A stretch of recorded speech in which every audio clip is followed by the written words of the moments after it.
నిన్ను నియోజకవర్గంలో లేకుండా చేస్తా.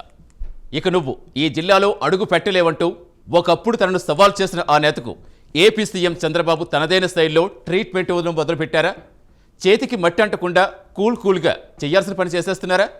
తన మీద తొడగొట్టిన నాయకుడికి గిరిగీసి మరి ఇది నీ పరిధి అని చెప్పకనే చెప్పేస్తున్నారా? ఉమ్మడి చిత్తూరు జిల్లాలో అప్పుడేం జరిగింది, ప్రస్తుతం ఏం జరుగుతోంది? అసలు సీఎం చంద్రబాబును టార్గెట్ చేసిన ఆ పెద్దాయన ఎవరు? ఇప్పుడు ఆ నేతకు చంద్రబాబు ఏ విధంగా చెక్ పెడుతున్నారు? ముళ్ళును ముళ్ళుతోటే తీయాలి అనే సామెతను నిజం చేసేస్తున్నారా? చంద్రబాబు ఆ నేతను రాజకీయంగా దెబ్బతీయాలని వ్యూహరచన చేస్తున్నారా?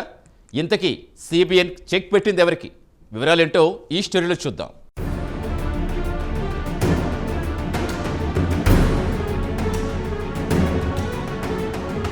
ఏపీలో జిల్లాల పునర్విభజన గతంలో అశాస్త్రీయంగా జరిగింది. కొత్త జిల్లాల ఏర్పాటు, కొన్నిటి పునర్విభజనకు ఏపీ కేబినెట్ ఆ మధ్యన ఓకే చెప్పేశాక ఉమ్మడి చిత్తూరులో ఓ ఆసక్తికరమైన చర్చ మొదలైంది. దీని గురించి టీడీపీ, వైసీపీ రెండు పార్టీల నాయకులు ఇంట్రెస్టింగ్ కమెంట్స్తో రకరకాల వ్యాఖ్యలు చేస్తున్నారు.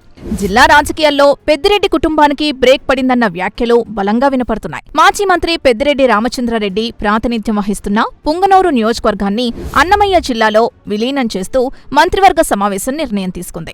కేవలం 2 మండలాల్ని మాత్రమే చిత్తూరు జిల్లాలో చేర్చారు.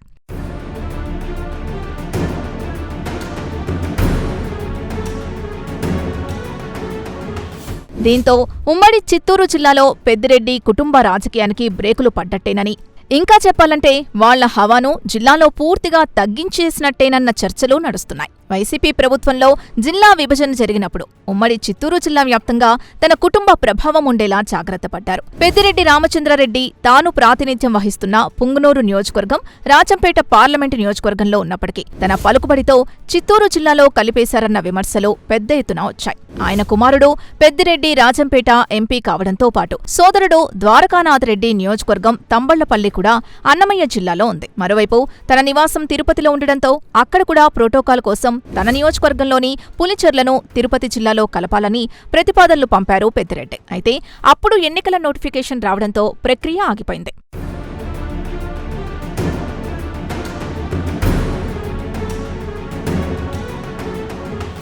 అయితే గతంలో పెద్దిరెడ్డి హవాకు చెక్ పెట్టడానికి వైసీపీలో కొందరు కీలక నేతలు ప్రయత్నించి విఫలమయ్యారన్న టాక్స్ అయితే ఉంది. ప్రస్తుతం కూటమి ప్రభుత్వం అధికారంలోకొచ్చాక పెద్దిరెడ్డికి కష్టాలు మొదలయ్యాయట. అప్పట్లో అధికారాన్ని అడ్డం పెట్టుకుని అక్రమాలకు పాల్పడ్డారంటూ రకరకాల విచారణలు ప్రస్తుతం జరుగుతున్నాయి. అటవీ భూముల ఆక్రమణ పెద్ద మైనస్గా చెప్పవచ్చు. ఇవే కాకుండా ఇతర ప్రభుత్వ భూముల ఆక్రమణ, మదనపల్లె సబ్ కలెక్టర్ కార్యాలయం దగ్ధం లాంటి కేసుల్లో ప్రొసీడింగ్స్ నడుస్తున్నాయి. ఈ క్రమంలో ఇప్పుడు తాజాగా మరో షాక్ ఇచ్చింది ఏపీ ప్రభుత్వం. ఒక రకంగా ఇది ఆయనకు మిగతా వాటికంటే గట్టి షాకేనని అంటున్నారు రాజకీయ నిపుణులు.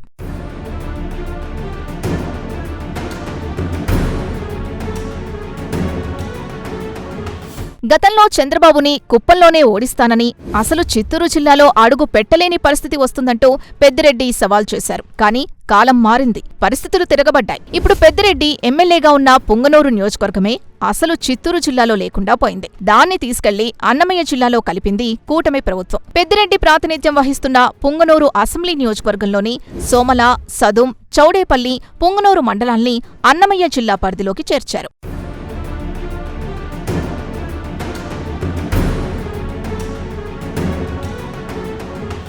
ఇకపోతే పుంగనూరు నియోజకవర్గంలోని పులిచెర్ల, రొంపిచెర్ల మండలాల్ని మాత్రం చిత్తూరు జిల్లాలోనే ఉంచారు. ఇది నిజంగా పెద్దిరెడ్డికి పెద్ద షాకేనని అంటున్నారు. ఇక ఆయన కుమారుడు ఎంపీ మిథున్ రెడ్డిది సైతం సేమ్ సీన్. ఒకప్పుడు ఇటు కడప, అటు చిత్తూరు జిల్లాల్ని కలగలిపిన రాజంపేట ఎంపీ సీటును ఇప్పుడు చిత్తూరు జిల్లాలో లేకుండా చేశారు. అన్నమయ్య జిల్లాలోని పుంగనూరు, తంబళ్లపల్లి, మదనపల్లి, పీలేరు, రాయచోటితో పాటు తిరుపతి జిల్లాల్లోని రైల్వే కోడూరు, కడప జిల్లాల్లోని రాజంపేటను కలిపి మిథున్ రెడ్డిని అసలు చిత్తూరు జిల్లాలో లేకుండా చేశారు. ఈ విషయంలో స్థానిక టీడీపీ నాయకుల కంటే కొందరు వైసీపీ నేతలే ఎక్కువ హ్యాపీగా ఉన్నారట. పార్టీ అధికారంలో ఉన్నప్పుడు పెద్దిరెడ్డి వల్ల తాము చాలా ఇబ్బందులు పడ్డామన్నది వాళ్ల ఫీలింగ్.